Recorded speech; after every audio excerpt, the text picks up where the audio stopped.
तो कुछ भी समझ में नहीं आ रहा है, माइंड पूरा हो चुका है ब्लैंक। क्योंकि यार हर 2 दिन बाद मेरे जो आइडिया हैं वो चेंज होते रहते हैं। इतना तो आइडिया सिम नहीं बेच रहेगा जितना मैं अपने आइडिया चेंज कर लेता हूँ। तो सबसे पहला प्लान था कि मैं R15 या फिर KTM लूँगा, वो प्लान चेंज हुआ। फिर दूसरा आइडिया आया क्यों ना मैं NS160 RTR 160 इन दोनों में से एक बार परचेज़ कर लूँ। तो मेरे माइंड में ये चल रहा है क्यों ना मैं एक सेकेंड हैंड बाइक या फिर एक एक्टिवा ले लूँ और उसको मैं ओला, उबर, रैपिडो, जोमेटो या फिर इन ड्राइवर, इन सब ऐप में अपनी बाइक को रजिस्टर करके और मैं थोड़े पैसे अर्न करूँ और आप लोगों के लिए भी वीडियो लेके आऊँ, ताकि अगर आप भी 9 to 5 जॉब नहीं करना चाहते हो और आप पैसे अर्न करना चाहते हो, सो आप यहाँ पे कितने पैसे अर्न कर सकते हो, कितने घंटे आप काम कर सकते हो या फिर कितने घंटे में कितने पैसे कमा सकते हो, आपको इन सब क्वेश्चन के आंसर मेरी वीडियोस में मिल जाएंगे। तो अगर आपने मेरे चैनल को नहीं किया सब्सक्राइब तो मेरे चैनल को सब्सक्राइब, क्योंकि यहाँ पे आपको सब कुछ मिल जाता है, चाहे वो लव, सेक्स, धोखा, रोटी, कपड़ा, मकान या फिर आत्मा परमात्मा। यहाँ पे आपको हर तरह के ब्लॉग मिल जाते हैं। तो क्यों नहीं कि अभी तक मेरे चैनल को किया सब्सक्राइब माई यूट्यूब चैनल।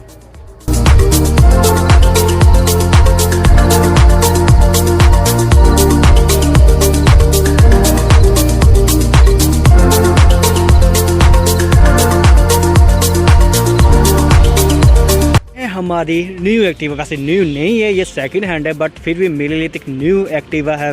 तो अब हम इसी से काफ़ी सारे काम करने वाले हैं, जिससे हम ढेर सारे ये है हमारी एक्टिवा जो कि न्यू नहीं है, सेकंड हैंड है। तो अब हम इसी से ढेर सारे काम करने वाले हैं, जिससे हम ढेर सारे पैसे कमा पाएँ और अपनी जितनी भी ज़रूरतें हैं यूट्यूब को लेके वो पूरी कर पाएँ। हाँ, यूट्यूब एक अर्निंग का बेहतर सोर्स है, बट तब तक जब तक आप फेमस नहीं होते। तो जब आप फेमस हो जाओगे तो आपके पास अर्निंग आने लगेगी यूट्यूब से, बट अभी तो हमारे पास यूट्यूब से कोई ख़ास अर्निंग नहीं हो रही है, काफ़ी टाइम लग जाता है $100 होने में भी। तो अभी हम इस एक्टिवा से ही रैपिडो, ओला, उबर, अमेज़ॉन फ्लैक्स और जितनी भी डिलीवरी कंपनी है जो हम बाइक से कर सकते हैं, तो हम इससे करेंगे और देखते हैं कि क्या हम अपनी बेसिक ज़रूरतें जो भी हैं मेरी वो पूरी कर सकते हैं या फिर नहीं। अगर आपको कोई भी क्वेश्चन है इन डिलीवरी कंपनीज़ को लेके, आप मुझसे कमेंट करके पूछ सकते हो। देखते हैं। अब मैं बस 2-3 राइड आज लेता हूँ, क्योंकि काफ़ी टाइम हो गया मैं रैपिडो नहीं चलाया, तो आज मैं 2 या 3 राइड करूँगा, बस ज़्यादा से राइड नहीं करने वाला। तो हम अपने मीटर करते हैं 0। कल से मैंने इसको 58 किलोमीटर चलाया, पता नहीं मैं कहाँ गया, मुझे खुद पता नहीं, बट ये फिर भी 58 किलोमीटर चल चुकी है। दबाते हैं और ये मीटर हो गया हमारा 0। और आज देखते हैं हम टोटल कितनी राइड करने वाले हैं। एज अ मोटो ब्लॉगर यार राइड तो बनती है। तो काफ़ी टाइम से, जब से मेरी बाइक ख़राब हुई थी लास्ट, तब से मैंने बहुत ही कम राइड की है। हाँ, दूसरे की बाइक मिलती थी तो उसकी बाइक चला लेता था मैं, बट अब तो अपनी बाइक अपने पास एक्टिवा आ चुकी है। चलो बाइक नहीं एक्टिवा तो है सही। तो ये है ब्लूटूथ, जिसको मैं लगा लेता हूँ अपने कान पे, ताकि मुझे बार बार फ़ोन ना पिक करना पड़े, क्योंकि कस्टमर बहुत तंग करते हैं कॉल कर करके कि भाई कहाँ पे हो। उनको काफ़ी जल्दी होती है यार, आपसे ज़्यादा जल्दी हमें होती है, क्योंकि हमें भी राइड पूरी करनी होती है, इंसेंटिव प्लान को अचीव करना होता है। तो हमें जितनी जल्दी राइड कंप्लीट हो उतना जल्दी हमारे लिए बेटर होता है। तो इसको हम कान पे लगाते हैं ताकि बाद में उनको ट्रैफिक में फ़ोन ना उठाना पड़े और जो एक्सीडेंट होने का डर होता है वो ना हो। जो 4 राइड कंप्लीट हो चुकी हैं और जो 5वीं राइड है मेरी वो है स्विगी की तरफ से। अब स्विगी का क्या लोचा है रैपिडो में, वो आपको मैं आगे बताऊँगा।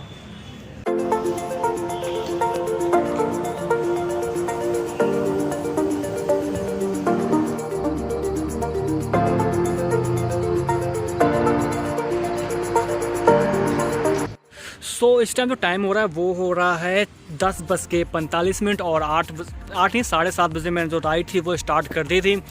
और मैंने अभी तक की है टोटल 6 राइड, 6 में से जिसमें से एक डिलीवरी थी, फूड डिलीवरी। अब वो फूड डिलीवरी का क्या लोचा है रैपिडो में, वो यार थामो बहुत सारी वीडियो आने वाली है जिसमें आपको सब कुछ पता लगने वाला है कि आखिर फूड डिलीवरी का क्या सीन है रैपिडो में। एंड मैंने अभी तक 180 रुपये कमाए हैं 6 राइड करके, और 22 किलोमीटर तक जो मेरी एक्टिवा है वो चल चुकी है। और 22 किलोमीटर एक्टिवा चलाने के बाद जो मुझे 180 रुपये की अर्निंग हुई है।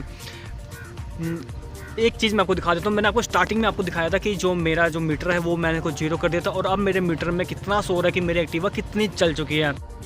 ये देखो, अब मेरी एक्टिवा में सो रहा है कि 34 किलोमीटर 0.8 मेरी जो बाइक है एक्टिवा है वो चल चुकी है।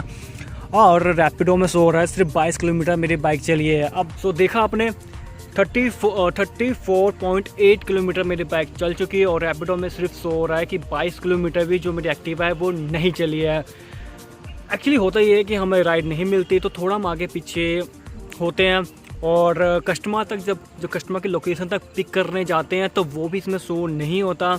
आपको अर्निंग तब होती है जब आप कस्टमर को पिक कर लेते हो एंड उसको ड्रॉप करने जाते हो, तो वही काउंट होता है कि आपने कितने किलोमीटर अपनी जो बाइक है या फिर एक्टिवा चलाई है। और आप जब कस्टमर को पिक करने जाते हो उसको कुछ भी काउंट नहीं होता। तो अगर आपने 3 किलोमीटर से ऊपर अगर कस्टमर को पिक करने गए हो तो आपको कुछ पैसे मिल जाते हैं, नहीं तो वो भी नहीं मिलते। बहुत स्कीम लगाते हैं, 2.7 2.8 किलोमीटर आपको भेज देते हैं और आप क्या क्लेम करोगे कि मुझे पैसे चाहिए। अब वो आपको बोल देंगे कि नहीं, आप 3 किलोमीटर से आपकी कम राइड थी तो आपका क्या है से पैसे मिल जाएंगे। तो ये था मेरा फर्स्ट डे का एक्सपीरियंस। अब मिलते हैं नेक्स्ट वीडियो में। तो आप कुछ भी क्वेश्चन तो आप मुझसे पूछ सकते हो कमेंट करके, मैं आपके सारे क्वेश्चन के आंसर देने की कोशिश करूँगा। तो मिलते हैं मैं नेक्स्ट वीडियो में, तब तक के लिए जय हिंद। और वीडियो अच्छी लगे वीडियो को लाइक, चैनल को नहीं किया सब्सक्राइब तो चैनल को सब्सक्राइब।